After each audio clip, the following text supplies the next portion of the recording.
Welcome to Mainland Television News. I'm Graham O'Brien, and coming up on our weekly news roundup for Nelson Tasman region. Power struggle saga continues, ship stays a day to enjoy our best, and musician on a mission plus more. When is a meeting not a meeting, then it is a meeting.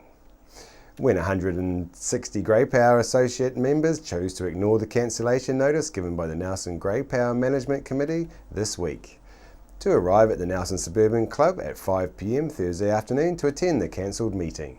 Those who attended then voted to reinstate Grey Power President Neville Mayle, 148 in favour to 11 against, even though the Management Committee had voted to cancel his membership earlier in the week. The other items of business that were also voted on were that this meeting requires any member of the Management Committee not willing to support the President to resign, that the President be given the authority to fill vacancies on the Management Committee until the AGM in April 2015. Grey Power has been in an internal turmoil since this dissension, with Mayle all erupted late last year with a call for the organisation's President Neville Mayle to resign after a vote of no confidence. Accusations over his management style publicly seem to be the crux of the discontent from some of the membership, with Vice President Kevin Gardner saying that Mayle should go. Chrissy Small had spoken to Kevin Gardner this week to give him a chance to front to our camera. However, he informed Mainland that he couldn't talk about the 4 complaints made against Mayle that were upheld. He also admitted that the Management Committee had cancelled Thursday's meeting at the Suburban Club due to Neville Mayle's membership lawfully being cancelled, which then meant the purpose of the meeting called by Neville was no longer valid. It seems, however, that the 160 people who turned up to the meeting disagreed. We had Neville Mayle into Mainland earlier this week to talk to us about why he wasn't stepping down. Tell us, what are your reasons for not resigning? Why am I wanting to stay on? Well, first of all, the decision and the vote that was taken 6-3, as you've mentioned, was at an illegal meeting where not all of the Management Committee were in attendance. It was not done in accord with our Constitution, which requires notice to be served on our Secretary and due time given for the matter to be put on an agenda for a meeting. None of that happened. It was an ambush attack at a meeting, vote of no confidence extended. In any event, the vote of no confidence does not require the President of the organisation to resign. Vote of no confidence is something that is raised, and if it's done in the proper process, at a meeting, and it lies on the table until such time as parties have the opportunity to respond to that. None of that was done. In a subsequent number of meetings that have been held by this group, all of the constitutional processes have been ignored, and so it's just led to this complete confusion in the minds of our membership about what's been going on in the organisation. I am staying on because when I was elected 2 years ago, I was given a mandate to make change. When I stood up and said to the membership, I want to be your president, but the proviso is that you must accept that I'll come on board with a view to making change to make Nelson Grey Power a much more viable, professional, respected organisation. I was voted in on that basis, and I've continued down that pathway ever since. This 11th hour attempt to stop this happening has arisen as a result, as I mentioned, of the restructuring exercise, the fact that a particular individual is to lose her job as a result of it, and that has been really the catalyst for this opposition suddenly, very late in the piece, to be mounted against my presidency, and every attempt is being made to get me out of there. It was a grey sky that greeted passengers and crew of the L'Astrel this week when Nelson played host for a one-day visit to the cruise ship on its return visit to Nelson. The ship is 3 years old and is described as a ship with understated elegance. The passengers are said to come from all around the world, but many on this visit are from France and America. Many of the passengers we were informed had gone out to spend the one day they had in town enjoying some Nelson retail therapy and food. So we went to the streets of Nelson to see if we could find our foreign cruise visitors. Hey folks, you from the cruise ship that's in town today? Oh, we have absolutely had wonderful weather. Even in Wellington, it wasn't windy, it wasn't wet, it was sunny and dry. Would you like to spend more time on shore, like in the smaller towns and cities? Well, yes, but we're on a tour, so the tour is taking us to the smaller towns around the area, so we will get to see much more. We have had unbelievable weather. We started in Auckland and all the way down to here, it's been nothing but wonderful weather. So we're super happy because we were warned that, there could be sometimes rain and get colder and all that, but it's just been gorgeous. Yeah, well, that's the one bad thing when you are on a cruise. You're subject to whatever they decide to do, and most of the places that you stay in are one day. And you're sometimes late at night it leaves. But they're pretty good at getting to show you as much as they can within the day. So, we're happy about it. And how about shopping and souvenir hunting? Do you have to hunt for souvenirs for the family back home, or you want to do a little bit of... What are you looking for here? Hunt for souvenirs, and the first shop we got off the bus was exceptional. High quality merchandise, but yet reflecting the area. So we appreciate that. Not the little cheapy kinds of things. These were really nice items. I mean, the weather couldn't be better, and we've been out along the coast. We started at Auckland, and we're going over to Milford Sound and over to Hobart and on up to Queensland.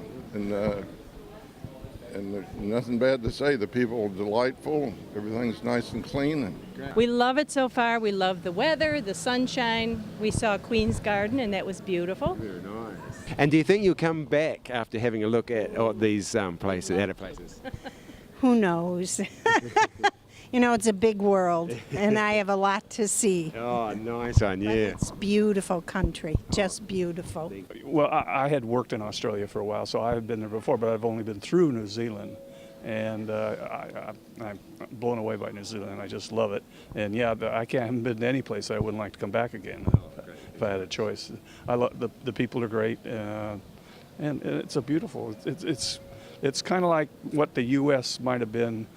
Maybe in the 70s, as far as just the mindset, and we're more, go, and I think you people understand how to live better.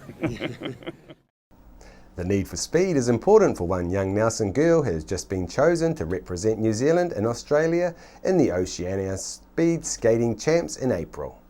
Nelson continues to produce up-and-coming stars like 12-year-old Zahn Twizzle, the only one from Nelson to be selected to join 9 others from around the country. I talked with Zahn about this exciting hard-earned opportunity. Zahn, you've been selected to go to the Oceania Champs in April. Can you tell us a little bit about that and how you feel? I'm really excited to go, and we've been training quite a lot, so it's been quite hard but really fun. And is it just you going, or is there many in your team? There's about 10 people from New Zealand going to Australia. I'm the only person from Nelson, but there are quite a few people from Timaru and up north and stuff. Well, that's fantastic, great work. And how much training have you been doing? We've been doing 6 days a week, which is quite hard, but we've been doing some at Sexton and then some at the rink, so it's a good mix, so it doesn't really get boring, so yeah, it's quite fun. And what got you interested in skating to begin with? Well, when I was about 5 or 6, I just used to skate around like fun at the skating rink with my friends, and then not last year but the year before I started doing roller hockey, and that got me interested in speed skating because I just thought that looked really fun. So I couldn't do both, so I had to choose one, so I chose speed skating, and then yeah. And you couldn't do both because the training was just too hard? Yeah, I would have been doing every day training, so that wouldn't have been very fun. No. Zahn, it must be really expensive to try to get over to the champs. How are you going to fund yourself? I have a Give a Little page where people can sponsor me to get over to Australia and compete, because it's quite a lot of money to like buy all the uniform and then get the flights and then accommodation as well. So yeah. What kind of price are you looking at, do you think? I'm about $4,000. Wow. And then plus my dad going, but we're going to pay for that because it's not really part of me speed skating. Yeah, but you need your dad to go to help you, don't you? Yeah, it would be pretty scary to be in Australia without anyone I know. Zan, you must have a lot of support from the people around you. Is anyone you want to thank for getting you to the champs? Yeah, Ellen and Anna have been amazing coaches and they've helped me get to this point, and yeah, they're really good. Wow, Zan, $4,000 is a lot of money to raise, but you're representing New Zealand, so we'll hope that the locals get behind you and support Zan and her bid to get to the Australasian champs. Athletes are only as good as their coaches, and Nelson Roller Sports Club speed skating coach Alan Bartlett is proving he is up with the best of them. Alan, you must be really chuffed to have one of the girls picked to go to the Oceania champs. Can you tell us a bit about that? Yeah, no, it's fantastic. Zan's only been skating for 15 months or so, and we're really pleased that she's been able to get to this level so quickly. Yeah. Wow, 15 months, that's fantastic. And how often do they train? Oh, they're training at the moment 6 days a week. During the winter time, we sort of reduce that down to maybe 2 or 3 times a week. But yeah, this time of year, they've got to be doing at least 6 days a week. Oh yeah, that's great. And it always amazes me the quality of people we have in the community. You've trained them up to international standard. I mean, how lucky the girls are. Yeah. Well, I mean, you know, I can tell a skater as soon as they get out on the track whether they're going to be a speed skater or not. You know, there's a natural element in there somewhere, and yeah, you can see it as a coach. Yeah. So. And Zan must certainly have it. Yep, she has. Yep. That's great. And speed skating, it kind of sounds a bit dangerous. I mean, is it really?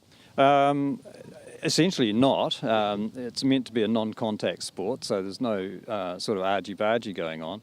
But obviously every now and then people kind of trip up on other people's skates or whatever, so there are falls and people break arms and things like that. So yeah, like I say, the surface is not very giving. No. And a club is only as good as the parents who devote their spare time to making it all work. I spoke with Robert Stack, the parent with the hard task of fundraising to keep the club's wheels turning. Thanks for your time, Robert. Hey, you've got the hard job of being the parent who's got to get the funds together. What kind of costs do the club have to meet? Yeah, each skater has a set of skates, of course. They're $850 minimum. They can range up to $2,000 for a good set. And their skin suits, if they fall over, they can wear them out and you need another one. They're $100 to $150 each. So it can cost $1,000 for each skater to set up to get skating. And we've got 25 to 30 skaters now in the club.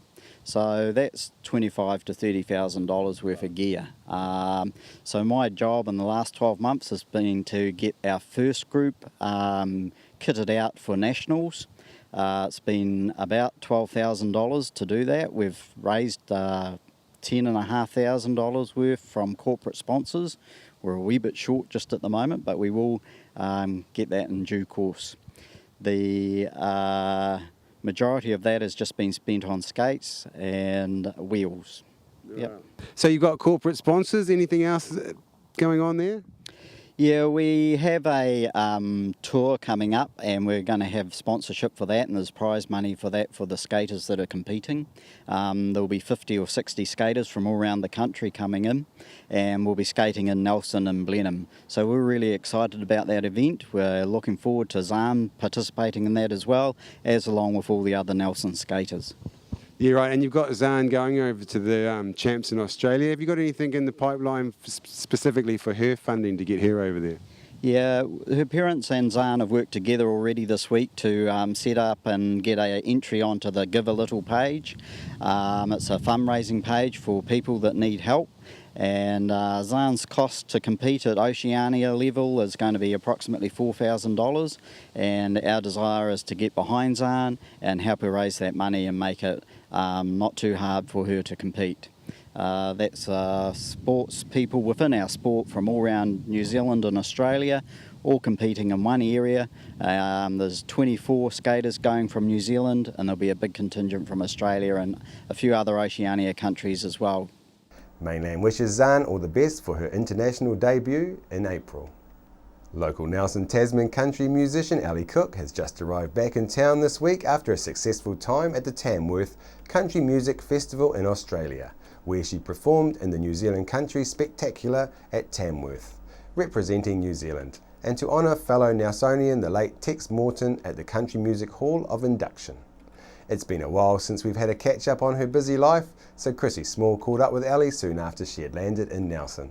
This latest escapade has had you representing New Zealand for a special tribute. Can you tell me a bit about it?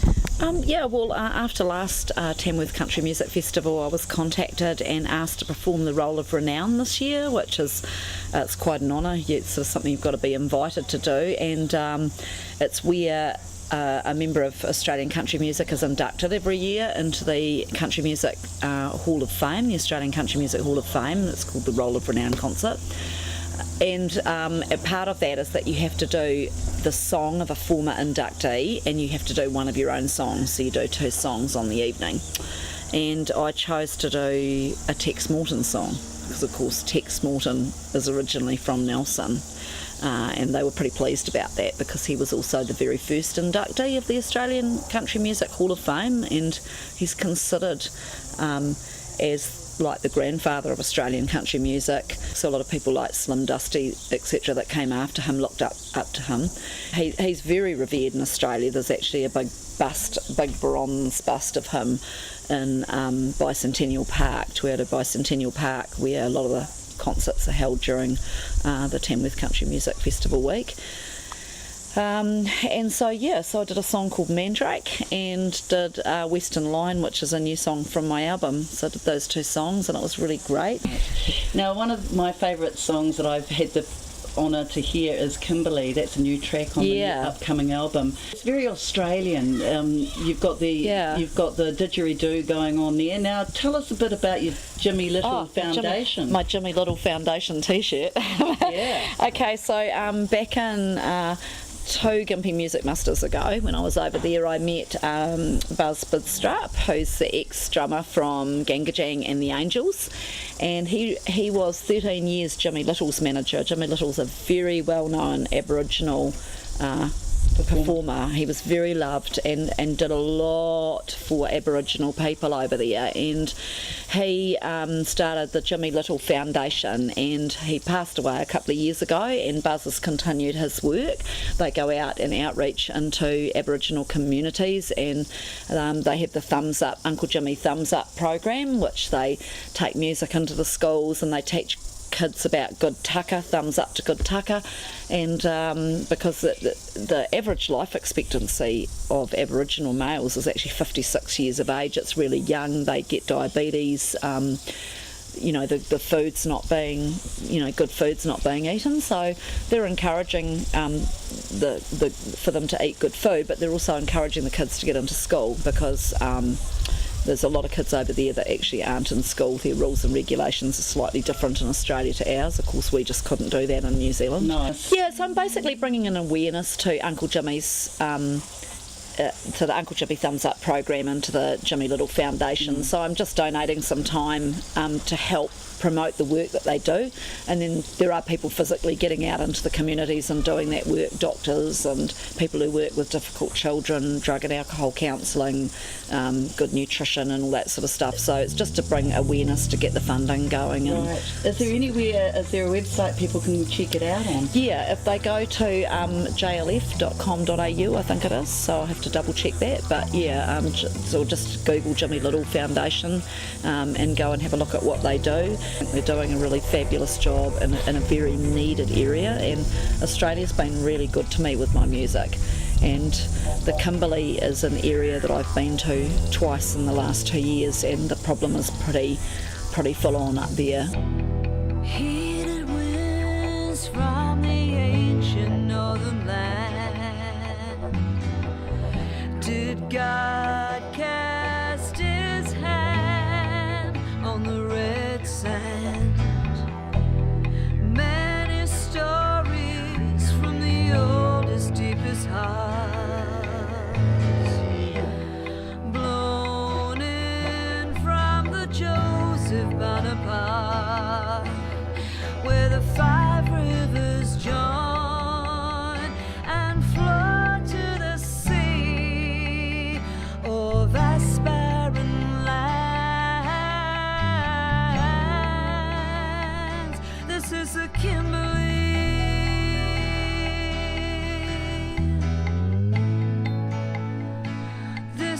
Kimberly. Oh, this is a Kimberly.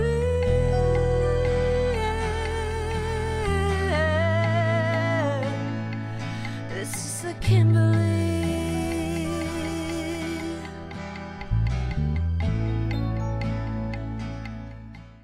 And finally, news that a local well-known blues musician is preparing for his final swan song.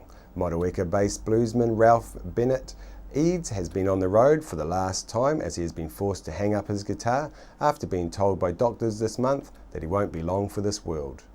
Ralph isn't lying around waiting for the Grim Reaper. He is busy tying up loose ends since his move into a New Plymouth hospice on the 23rd of January from hospital. As one of New Zealand's legendary bluesmen playing from Kaitaia to Bluff, he has developed friendships, fans and admirers up and down the country over the many years as a musical gypsy. Many of these people have been leaving messages of love and support on his Facebook page for him at this time. His latest musical work for a new CD is nearly completed and he's asking a friend to put some last finishing production touches to it and to make it available for sale, with the profit going to his young daughter. Phil Davidson has started a fundraising page to enable people to purchase Ralph's last album titled Sleeping Gypsy in advance to help cover production costs, with all profits to go into a trust fund for Ralph's daughter.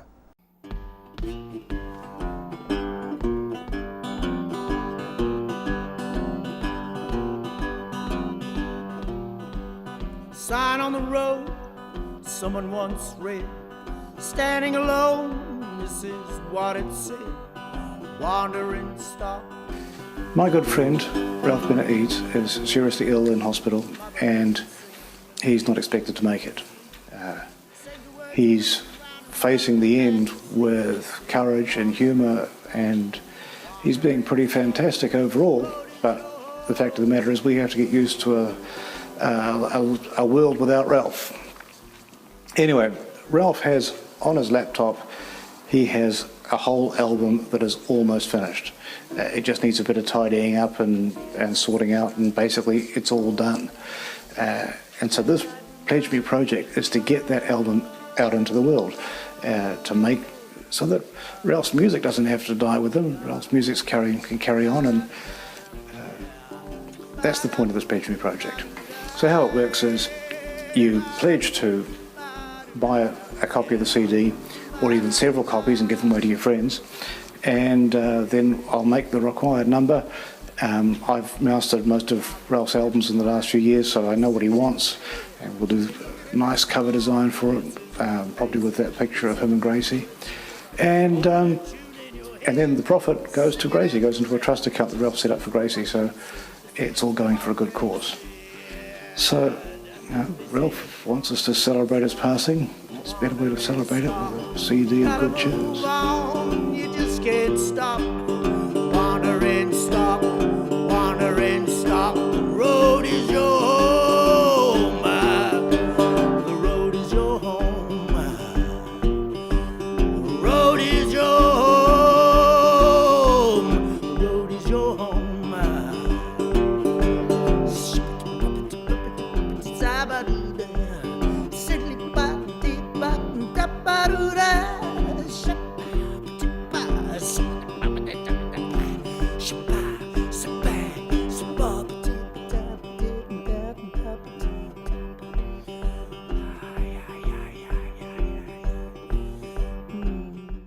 After the break, we'll bring you the latest weather update and some events and happenings coming up from around the region.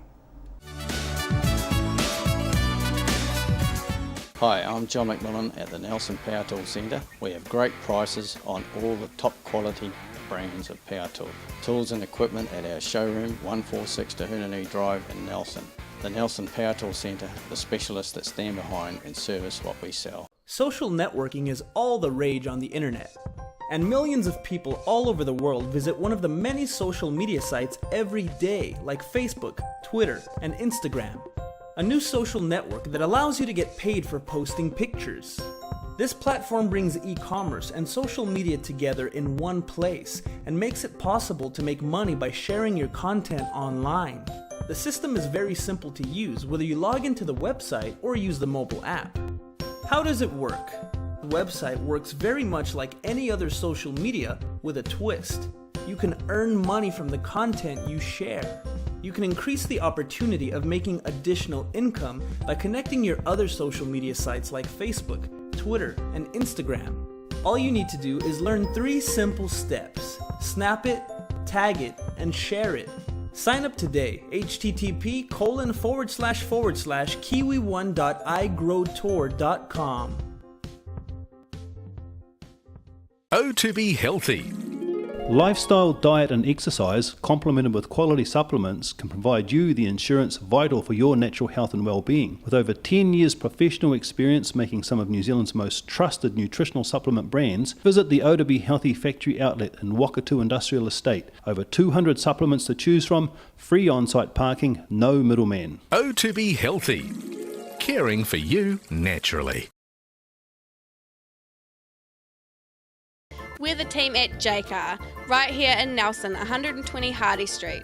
Our shop is full of electronic items, including security alarm systems, electronic components, solar and power, electronics toys,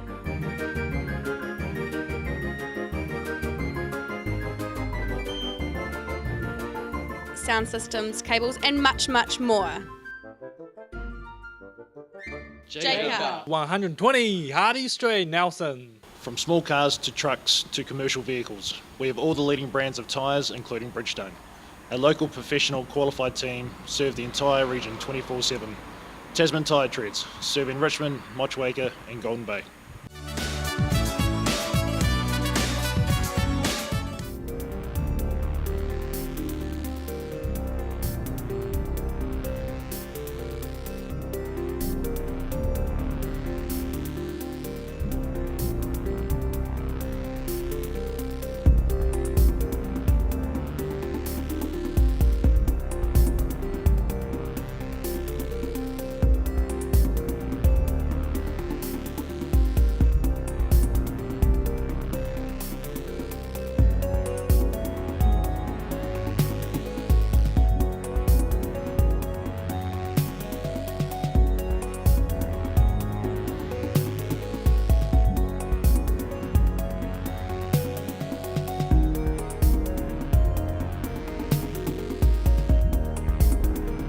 The 2015 Summer Show at Reflections Art Gallery brings together a fresh, exciting collection of works from a selection of artists from Nelson and around New Zealand.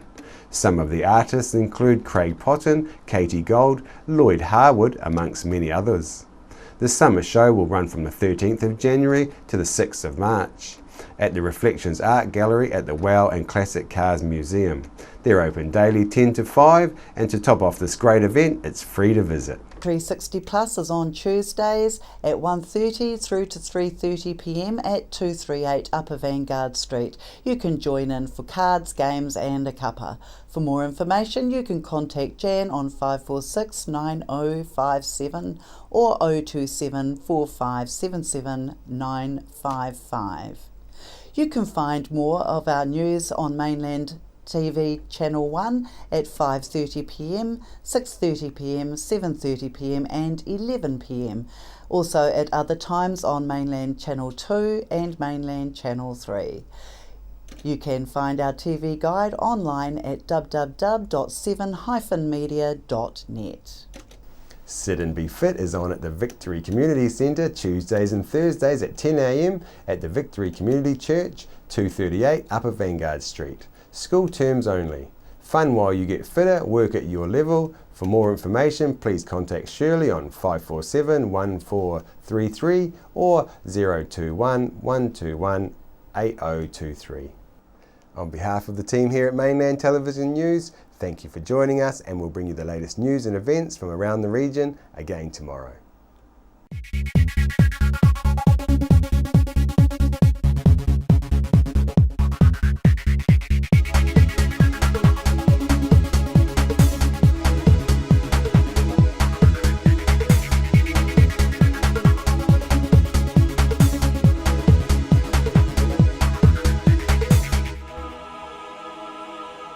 Supporting local content so you can see more of New Zealand on air. Nelson Tire Center, great prices, great service. Buy your own Bryford trailer, all types, all sizes. See Colin Douglas for your tires and batteries.